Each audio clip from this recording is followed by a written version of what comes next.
Hoy os voy a contar una forma de aplicar el método de Gauss que os va a ayudar, yo creo, a aclarar la idea y a organizaros. El método de Gauss se ve por primera vez en primero de bachillerato. Es una de las formas más comunes de resolver sistemas de ecuaciones lineales. Si estáis en primero de bachillerato, aún no sabéis lo que es una matriz. Por lo tanto, el método de Gauss se aplica directamente al sistema. Si ya estáis en segundo de niveles superiores y podéis recurrir a la expresión matricial de un sistema, entonces lo que podéis hacer es ver este otro vídeo. El objetivo del método de Gauss es, como ya hemos dicho, pues resolver un sistema de ecuaciones lineales. 2x más 6 más z igual 7, x más 2y menos z igual menos 1, 5x más 7y menos 4z igual 9. El método de Gauss, digamos, se divide en dos partes. En la primera parte se trata de reducir el sistema haciendo cero en el triángulo de debajo de la diagonal principal. Y en la segunda parte lo que vamos a hacer es una especie de sustitución hacia atrás. Vamos despejando desde la última ecuación, sustituyendo en la anterior y así sucesivamente hasta encontrar el valor de cada variable. Para hacer cero en el triángulo, vamos primero a señalar la diagonal principal. Para hacer cero en este triángulo de aquí abajo, lo único que tenemos que hacer son transformaciones elementales por fila. Esto es lo mismo que hacíamos en el método de reducción de dos ecuaciones y dos incógnitas. ¿Qué pasa aquí? Que hay que hacer más cero, hay que hacer más trabajo. Entonces, la falta de experiencia veo yo que os lleva a cometer dos tipos de errores típicos. Un error es que, como hacéis cero sin ningún tipo de orden, cuando conseguís cero en una posición donde necesitáis un cero, al hacer cero en la otra posición donde necesitáis un cero también, os vuelve a aparecer un número. Y así os metéis como en una especie de bucle del que no podéis salir, del que no sabéis salir, y nunca llegáis a tener el triángulo completo de cero. El otro tipo de error que cometéis algunas veces es que sin daros cuenta hacéis el mismo tipo, la misma transformación o una transformación equivalente, de forma que al final os desaparece de forma ficticia una ecuación y llegáis a tener un sistema compatible indeterminado cuando no es un sistema compatible indeterminado y sí tiene solución. Entonces, la forma que yo os voy a contar de aplicar el método de Gauss no tiene por qué ser siempre en todos los sistemas la más elegante o la más rápida. Sin embargo, tiene como ventaja que es muy robusta, es decir, funciona siempre y además es bastante rápida. Esta también, al trabajar de una forma metódica, lo que vamos a conseguir es evitar todos los tipos de errores que os acabo de contar. Entonces, esta forma pues la podéis utilizar para coger confianza, mientras que vais cogiendo experiencia en la aplicación del método de Gauss, y con la práctica os vais a encontrar con sistemas que vais a poder resolver quizás de forma más rápida o más inmediata. Entonces, vamos a empezar. Para hacer ceros en este triángulo, lo que vamos a hacer son ceros por columna. Podemos hacer ceros en la misma columna a la misma vez, pero nunca podemos hacer ceros entre distintas columnas a la misma vez. Entonces, vamos a hacer primero ceros en la primera columna. Cuando terminemos los ceros de ahí, vamos a hacer ceros en la segunda columna. Vamos a centrarnos en la primera columna. Cuando estemos en una columna, vamos a combinar las filas con la fila que contiene el elemento de la diagonal principal de esa columna. Es decir, vamos a combinar los elementos, cuando vamos a hacer cero en elementos de la columna 1, lo vamos a combinar con fila 1. Cuando vamos a hacer cero en la columna 2, con los elementos de la fila 2. Y si tuviéramos más columnas donde hacer cero, seguiríamos esa misma filosofía, ¿vale? Columna 3, fila 3, columna 4, fila 4. ¿Cómo vamos a combinar esto? Pues hemos dicho, vamos a hacer un cero en este elemento que está en la fila 2. Como pertenece a la columna 1, combinamos con fila 1. Fila 2 con fila 1. Y este elemento de la fila 3 con fila 1. Bien, cada fila la vamos a multiplicar por el coeficiente de la fila con la cual la estamos combinando. Es decir, la fila 2 con 2 de la fila 1 por 2 y la fila 1 por el 1, el coeficiente 1 de la fila 2. La fila 3 por 2 y la fila 1 por 5. Muy importante aquí es que se combinan sin signo, en valor absoluto. Si hubieran sido negativos alguno de los coeficientes, aquí también hubiéramos utilizado el número en positivo. Ahora el signo lo vamos a elegir de la siguiente manera. Si los dos coeficientes tienen el mismo signo, entonces vamos a restar, que es como pasa en este caso en las dos combinaciones. Si tuvieran signo contrario, entonces sumaríamos. Una vez que hemos elegido la combinación que vamos a hacer, es muy conveniente que las cuentas las hagamos aparte. Porque aquí hay envueltas muchas operaciones, muchas multiplicaciones y muchos signos. Es muy fácil equivocarse. Además, el método de Gauss es muy inestable. Cualquier error mínimo nos lleva a una solución que no tiene nada que ver, que se aleja muchísimo de la solución correcta. Entonces, hacer las cuentas en un papel aparte es muy rápido, porque multiplicar por 2, pues sabemos casi todo el mundo, 2 por 2, 4, 12, 2 por fila 2, 2, 4, menos 2, menos 1 por fila 1. El signo lo introducimos en la operación, multiplicamos por menos 1. Menos 1 por fila 1 es cambiarle el signo, menos 2, menos 6, menos 1, menos 7, y sumamos 0, menos 2, menos 3, menos 9. Muy bien. La fila 1 no la hemos tocado, 2x más 6 más z igual 7. La fila 2 la vamos a sustituir por el resultado de esta operación, menos 2y menos 3z igual menos 9. Y la fila 3 tenemos 2 por fila 3, 10, 14, menos 8, 9 por 2, 18, menos 5 por fila 1, menos 10, menos 30, menos 5, menos 35.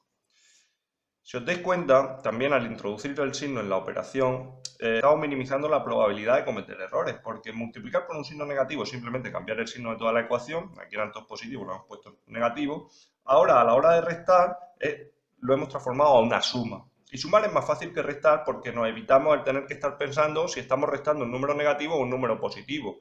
El menos por menos más o el menos por más menos. Aquí es sumar, entonces 10 menos 10, 0. 14 menos 30 directamente, menos 16, menos 13, menos 17. Menos 16 sí, menos 13z igual menos 17. Ahora necesitamos un 0 en esta posición de aquí. Entonces, este elemento pertenece a la columna 2, vamos a combinar con fila 2. Esto es fila 3 con fila 2. La fila 3 la multiplicamos por 2 sin signo, la fila 2 la multiplicamos por 16 sin signo. Como tienen el mismo signo, se restan. Ahora, cuando aquí tenemos elementos que se pueden simplificar, que estos números los podemos dividir por el mismo número, entre 2 en este caso, los dividimos y estamos simplificando la operación, simplificando los números y al final obteniendo números más tratables. Vamos a hacer la cuenta, 1 por f3, menos 16y, menos 13z, menos 17 y 8 por f2, menos 8 por f2, 16 y menos más 24z igual 72. Entonces tenemos 16 menos 16 son 24 menos 13, 11z, 55. La primera ecuación no le hemos hecho ninguna transformación, la copiamos como está, la segunda también, menos 3z igual menos 9, y la tercera se nos ha quedado 11z igual 55. Bien, pues ya hemos terminado la primera fase del método. Tenemos 0 en el triángulo donde queríamos tener 0. La segunda parte, la segunda fase es más sencilla, es simplemente hacer una sustitución hacia atrás. Empezaríamos por la última fila y vamos despejando. 11z igual 55, despejamos. El 11 pasa dividiendo, z igual 55 entre 11, 5. Ahora, cogemos la segunda ecuación y donde hay una z sustituimos lo que nos ha salido z. Y despejamos la i, menos 2i igual, menos 9 más 15, 6, y igual, 6 partido menos 2 igual 3, y igual 3. Y ahora en la primera ecuación, 2x más 6 por lo que nos ha salido de la i, más z igual 7, 6 entre menos 2 menos 3, 2x, 6 por 3 menos 18 que pasa sumando, y el 5 que pasa restando, 25, 20, 2x igual 20, x igual 10. Por lo tanto, la solución se quedaría x y z igual 10 menos 3 y 5. ¿Cómo podemos comprobar si la solución es correcta o si tenemos que repasar las cuentas que hemos hecho? Pues simplemente cogemos la calculadora y sustituimos cada variable en el sistema original. Tiene que verificar todas las ecuaciones. 2 por 10 más 6 por menos 3 más 5, 7, 10 más 2 por menos 3 menos 5 igual menos 1, bien. Y la tercera ecuación, 5 por 10 más 7 por menos 3 menos 4 por 5, 9. Muy bien, pues correcto. Una cosa que os quería comentar aquí. Cuando hemos estado resolviendo el sistema, al hacer transformaciones elementales, pues nos ha aparecido, por ejemplo, 2f3 menos 16f2. Y hemos dicho que nosotros simplificábamos este cálculo dividiendo entre 2. En cada una de los coeficientes tendríamos f3 menos 8f2. Hemos comentado también que cuando tengamos experiencia seremos capaces de encontrar esta transformación directamente, pues viendo que simplemente multiplicando una fila por la otra, por el número correspondiente, se nos iría el 0. Entonces, ¿por qué hacemos esto? Pues por la necesidad de acostumbrarnos a un método y porque nos vamos a encontrar situaciones en las que no va a ser tan sencillo de encontrar este factor. Por ejemplo, imaginaros que tenemos 36f3 menos 342f2. Esto no es una cosa que me estoy inventando yo, esto es una situación perfectamente factible, sobre todo cuando estamos resolviendo cuando estamos resolviendo problemas en el que utilizamos sistemas de ecuaciones, problemas que se supone que representan una situación de la vida real. Entonces nos podemos encontrar con cualquier número, con cualquier situación. ¿Cómo simplificamos esto?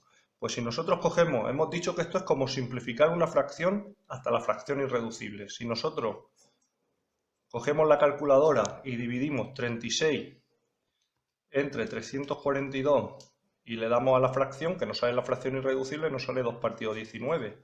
Entonces el 36 pasará a ser un 2 y el 342 un 19.